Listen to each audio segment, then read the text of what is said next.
So close to hearts of many Singaporeans is the subject of what is going to be in the 2010 budget and how expansionary will it be, as Minister Tharman put it. Today, I'm honored to have with me a distinguished panel of participants for this roundtable discussion. We will focus our discussion, but not limited to, the three key areas.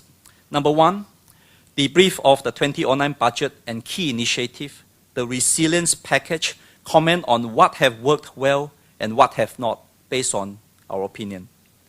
Number two, explore what should be in for the expansionary 2010 budget. And three, balancing up the sums.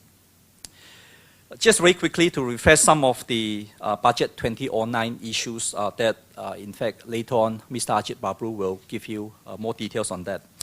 The budget for 2009 was announced last year, a month earlier, in January 2009. And it came at a time of grave economic crisis in the midst of simultaneous recession in all major regions of the world, and prospects for 2009 remain highly uncertain at that time. The result is that jobs are at risk everywhere. The key risk for us in 2009, therefore, had to do with the scale of the recession and the loss of jobs, rather than inflation that most economies feared during good time.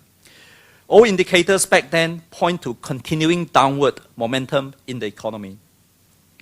Governments around the world were taking unprecedented steps to stimulate their economies and recapitalize their banks. Central banks have cut interest rates aggressively. However, with little room left for interest rates to fall, most governments had turned to expansionary fiscal packages as their main fiscal policy response.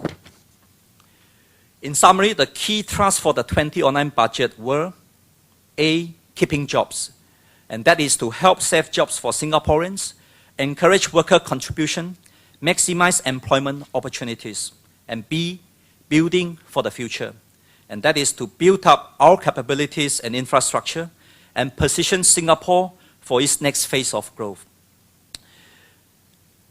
The resilience package in 2009 was actually 20.5 billion, and there were 5 components. The first one is job for Singaporeans, 5.1 billion. Second one is stimulating bank lending, 5.8 billion. Number 3, enhancing business cash flow and competitiveness, 2.6 billion. Supporting families, 2.6 billion. Building a home for the future, 4.4 billion. And if you add that up, there's 20.5 billion. So this budget initiative were generally well received, with some of the schemes extended into 2010. And what we can see is, for example, job credit. And this is a statement made by the Singapore Chinese Chamber of Commerce President, Mr. Teo Seong Seng. And he said job credit ranked tops at the most useful scheme, as the most top and most useful scheme in the resilience package. And he actually commented some time back that he said this was because it offered an immediate boost to cash flow, especially amongst SMEs. And he feels that it would be premature to withdraw the scheme at year end, and he hoped that it will be extended beyond 2009. And indeed, the government has announced that job credit scheme will be extended for 6 months, with another 2 payouts in March and June of 2010, as well at a step-down rates. The other package is a SPUR program, skill program for upgrading and resilience. As of January 2010, 1 year on, the SPUR program has seen 4,000 companies tap on the scheme to weather the downturn. The majority are small and medium enterprises, and the scheme has helped these companies to retain their staff. Kurt Wee, Vice President Communications at the Association of Small and Medium Enterprises, said, the key benefit of the program is that you get heavily subsidized training in a painless way.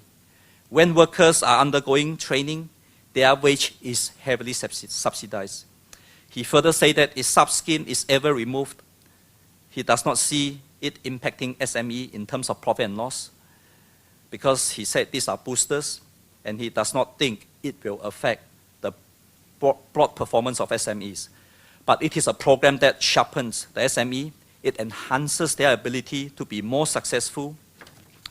Nonetheless, Mr. V feels that it will be good to replicate the scheme in another forms to ensure Singapore remains competitive.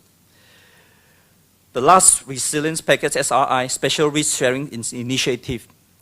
As of December 2009, the SRI and the Enhanced Business Financing Schemes have catalyzed more than 14,000 loans worth about 8 billion. More than 13,000 companies, of which more than 90% are SMEs, have benefited from these schemes. The total amount of loans given was about 5.5 times more than the loan amount given out under the government-assisted schemes over the one-year period prior to the changes. With this extension, the government expects to support up to 8.4 billion of new loans until end January 2011. The SRI was initially funded from Singapore's past reserves with the President's consent. But we understand that MTI and MOF said, with the global economy outlook no longer posing a grave risk to the economy and society, the government has therefore decided to fund the extension from its regular budget instead of past reserves.